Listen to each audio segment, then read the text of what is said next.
Уште 7 слободни од вкупно 25 болнички кревети има во посебното ковид оделение во Општа болница Кочани, информираат од раководството. Вакво посебно оделение за лечење на ковид пациенти беше отворено пред една недела, а до денеска во него има хоспитализирано 18 пациенти, од кои 12 се позитивни, а за 6 се чекаат резултати.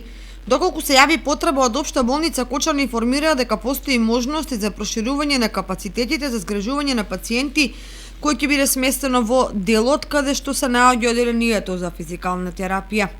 Од Министерството за здравство уште во јули информираа дека ќе се гради модуларна монтажна болница во рамки на регионалниот ковид центар, но за нејзино поставување се чека потпишување на договорот меѓу локалната самоуправа и Министерството за здравство.